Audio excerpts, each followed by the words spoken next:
ஹல்லேலூயா. கர்த்தருடைய பெரிதான நாமத்துக்கு ஸ்தோத்திரம் உண்டாவதாக. போன வார தினத்தில் இவருக்கு ரொம்ப உடம்பு சரியில்லாமல் போயிடுச்சு. யூரின் வராமல் 2 நாள் இருந்து அதுக்கப்புறம் யூரின் வந்து ஹாஸ்பிட்டல் போகலான்னு சொல்லிட்டு இருக்கும்போது ஐயா ஃபோன் பண்ணும்போது எங்கெல்லாம் போவேனாங்க சிஸ்டர், நீங்கள் பொருத்தனை பண்ணிக்கோங்க, இங்கேயே சரியாயிரும், எத்தனையோ ஆண்டவர் சுகமாக்குறாரு, இது சுகமாக்க மாட்டாருன்னு சொன்னார். நானும் இவர்கிட்ட எவ்வளவோ சொன்னேன், நம்ம ஜீவோலிக்கே பொருத்தனை நிறைவேற்றலாங்க, ஹாஸ்பிட்டல் போக வேண்டாம், நம்ம ஆண்டவரே பரம வைத்தியர், ஹாஸ்பிட்டல் எதுக்குன்னு சொன்னால் இவர் கேட்கவே இல்லை. யோசேப்பை உயர்த்தின தேவன், ஆபிரகாமை ஆசீர்வதித்த தேவன், எவ்வளவோ நான் இவருக்கு எடுத்து சொன்னேன், எதையுமே இவர் கேட்கவே இல்லை.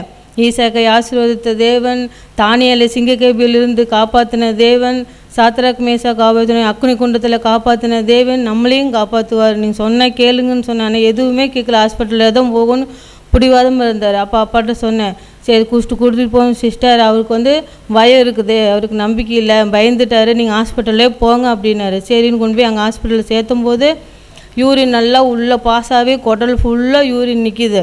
டாக்டர் என்னங்கிறாங்க, எங்களுக்கு நீங்கள் கும்பிட்ற தெய்வத்தை நீங்கள் கும்பிட்டுங்க, நாங்கள் செய்கிறத நாங்கள் ட்ரீட்மெண்ட் கொடுக்குறோங்க சிஸ்டர் அப்படின்ட்டாங்க. சரிங்க டாக்டர்னு சொல்லிவிட்டு இவரை கொண்டு சேர்த்துட்டு ஐயாவுக்கு ஃபோன் பண்ணேன், நான் ஜெபம் பண்ணிக்கிறேங்க சிஸ்டர், நீங்கள் கவலைப்படாதிருங்க, அவருக்கு பயம் அதிகம், ஒன்றும் ஆகாது, நீங்கள் பயப்படாதீங்க. உள்ளே கொண்டு சேர்த்து 2 லிட்டர் யூரின் உள்ளே நிற்கிது. எப்படி எடுக்கிறதுன்னு அவங்களுக்கும் தெரியல. நான் ப்ரே பண்ணிகிட்டே இருக்கிறேன், ஏசப்பா சொன்னால் கேட்க மாட்டேங்கிறாரு, நம்ம ஜீவோலிக்கு பொறுத்தனை நிறைவேற்றின உடனே சுகமாகும்ப்பா, இங்கே ஹாஸ்பிட்டல் வந்து இத்தனை நாள் ஐசியூவில் கிடக்கணும்னு இருக்குதா, ஆண்டவரே இவருக்கு உணர்த்துங்க அப்படின்னு.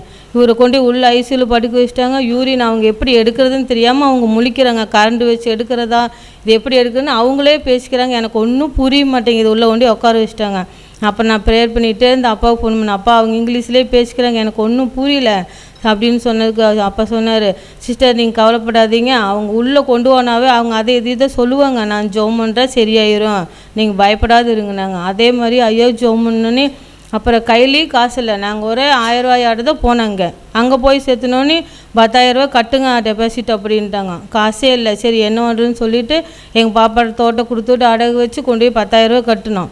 கட்டிட்டு வந்ததுக்கப்புறம் அப்புறம் இவருக்கு டீ கொடுக்கணும், ஜூஸ் வாங்கி கொடுக்கணுங்கிற எதுக்குமே காசு இல்லை. அப்புறம் அப்பாட்ட ஃபோன் பண்ணேன், அப்பா எதுக்குமே காசு இல்லைங்கப்பா, என்ன பண்ணுறதுன்னு தெரியலண்ணே. சரி சிஸ்டர் நான் ஜெபம் பண்ணுறேன், நீங்கள் கவலைப்படாது இருங்கனாங்க. அப்பா ஜெபம் பண்ணாங்க. ஜெபம் பண்ணிட்டு ஃபோனை வச்சதுக்கப்புறமே உடனே எங்கள் அண்ணன் ஃபோன் பண்ணி, பாப்பா எங்கே இருக்கிற பாப்பா, நான் ஹாஸ்பிட்டலில் இருக்கிறேன் நான். அப்புறம் கொண்டாந்து சரி பாப்பா வர சொல்லுன்னு சொல்லி ஐயோ ஃபோனை வச்சோன்னே ஒரு 1/4 மணி நேரத்தில் எங்கள் அண்ணன் ஒரு 20,000 ரூபா கொடுத்து விட்டான். அப்புறம் அல்லேலூயா நன்றின்னு சொல்லிவிட்டு அந்த 20,000 வாங்கிட்டு அப்புறம் இவருக்கு தேவையான ஜூஸு ஆலிஸ் எல்லாம் வாங்கி கொண்டு போய் ஐசியூக்குள்ளே கொடுத்துட்டு வந்து வெளியில் வந்தோடனே ஐயாவுக்கு ஒரு 500 ரூபா காணிக்க அனுப்பிச்சுடுங்க ஐயா, என்னால் முடிஞ்சுதுண்ணே. உன்னால் முடிஞ்சு அனுப்புங்கண்ணாரு. 500 ரூபா மட்டும்தான் அனுப்புனேன்.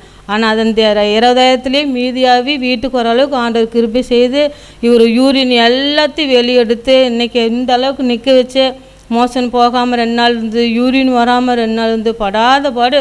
போன வாரம் 2 நாளில் ஐசியூவில் படுத்துருக்காரு.